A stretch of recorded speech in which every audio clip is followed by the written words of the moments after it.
Yeah, these days I think I'm getting to where I'd want to live off the grid permanently. Well, there's that given too. what's in the news. I mean, let's put this whole thing together and back way the heck up of what we're finding out now. I mean, we're finding out that despite their lies of the recent couple of days, at least Peter Strzok's, the disgraced FBI agent, that Andrew McCabe, James Comey, and Lisa Page, Peter Strzok, those are the heads of the FBI at the time. They were knowing full well that they had absolutely no evidence of Russian collusion against Trump. In fact, we're in the process of manufacturing evidence to lie to the FISA court. They are coordinating with 14 different mainstream media reporters to put these lies out there, knowing everything that they say is a lie, that their evidence is fake. Right? So you got that going on, which is an absolute outrage and shocking. But at the same time, you're watching this other video with, you've got these Google execs, right? And they're saying, since the days after the election, you're seeing, Google CEO Sundar Pichai, I think is how he says his last name, vowing they're going to fight fake news. And they're going to make sure that the low information voters get the real news. You mean like the news from the New York Times and Washington Post the FBI was manufacturing? That news? Yeah. That news. So, I mean, on the one hand, you're watching the deep state, the elites in Washington conspired, DOJ, FBI, and they say one of their sister agencies was leaking to the media as part of the effort. We don't know if that's the CIA or the DOJ. We'll find out eventually. Congress is going to get it all unless they lose in the midterms. But, so we're seeing that on the one hand, the lying, the creating of the fake news, all of that kind of stuff. And then on the other side, you're seeing the other hand and how it works with Google. We're going to block the real news. We're going to force the fake news because people just aren't believing it enough. And we're going to fix that. I mean, the stuff that was said in this meeting is jaw-dropping. This was a come to Jesus, as they call it, the term, meeting after the victory of Trump. Everybody is devastated. I would watch the whole hour. It's like nothing you've ever seen before. And Google CEO Sundar Pichai outlines responses to the election, including educational tools to reach what one participant described as low information voters. So they were going to do that. He said he promised to prevent fake news from impacting future elections. So you're going to be rammed full of whatever the FBI wants you to know, whatever lies they're concocting this week, I suppose. That's the real news, according to these people. He said alleged fake news, it's not going to be allowed to impact future elections. That Google had begun investing in a machine learning artificial intelligence tool to block fake news and amplify what they consider to be real news. What we're finding out this morning is not real news. And the video recording, it was, again, immediately following the 2016 election. Pichai confirms to an employee who asks that Google will use its products to help people make informed decisions. That's terrifying. Watching that Breitbart video, it's just kind of hard for me to take these people seriously, as many of those Google workers out in the audience wearing those ridiculous rainbow-colored hats with a propeller on top, the little beanie caps. It's like, you've got to be kidding me. But the power they have is unbelievable. And that's what is so disheartening here is we had a situation where, news, I won't really call it journalism, but you had the free flow of information on the internet.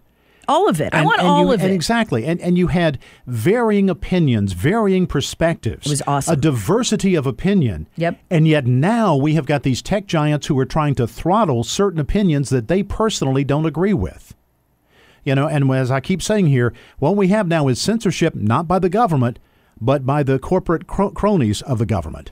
And I will still say that what we are looking at is the Obama administration spying on a Republican candidate, the opposition candidate. This is what the Obama administration was doing through the FBI, DOJ, and other assorted agencies that were involved in this, and their crony capitalist buddies in the social media platforms, spying on the Trump campaign, trying to set up the Trump campaign, and trying to keep the president-elect from having a smooth transition of power.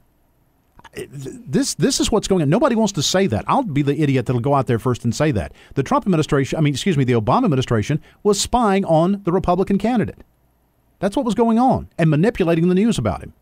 Creating fake evidence to get the ability to do it so they could get him as part of the insurance policy.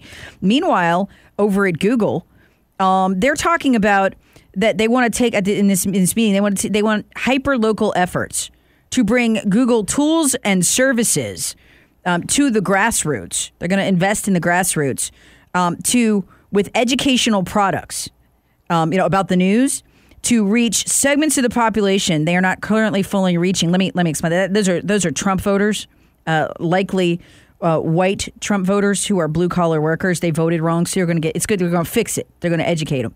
Elsewhere in the video, the Google CEO responds to a question about misinformation, fake news spread to low information voters and how it influenced the election outcome.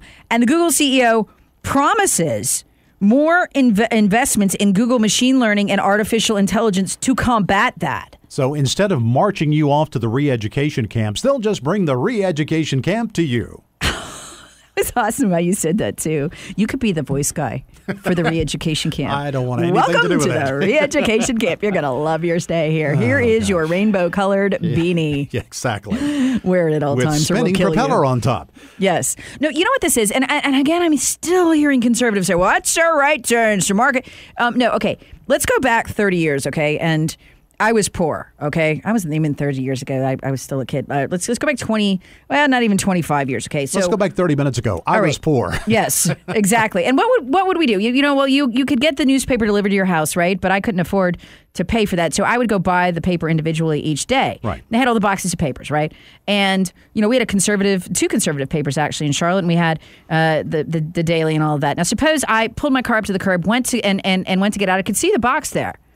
And somebody from a private company got in my way. You can't have that. Well, but it's for sale there in the box. Nope, you can't have it. Well, who are you to tell me I can't have it? I don't want you to read it today. Read it tomorrow, after we approve everything in it. Well, no, you can't do that. Oh, yeah? Well, 6 months from now, we're going to rip that box right out. Well, you have no right to do that. I want to read that. No, we know better than you. I mean, if there were a private mob with baseball bats doing that on the streets of America back when we had to get our news in hard copy, right? Mm-hmm. And they said, you could use the mail to mail that, but we're going to block you from getting that in the mail. So you shouldn't be reading that.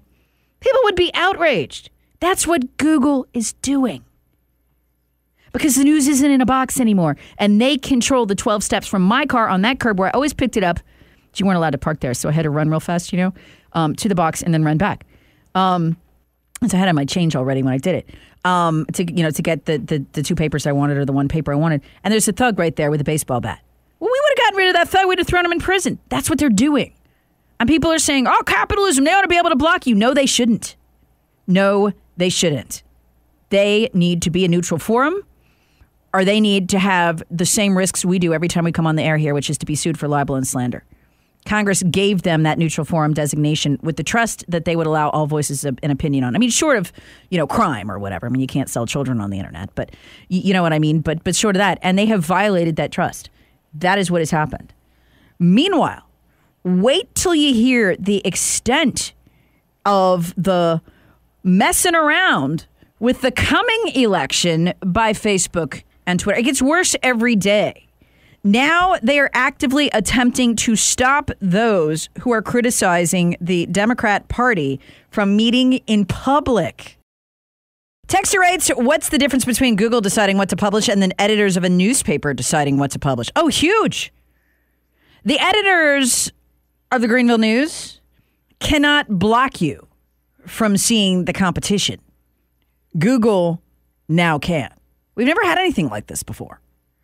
This is whole new territory.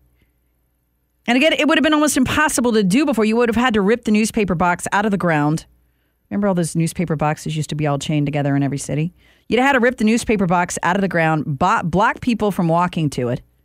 Or maybe you just put a lock on the boxes. Nobody's allowed to read this paper today. There's stuff in there we don't want you to know.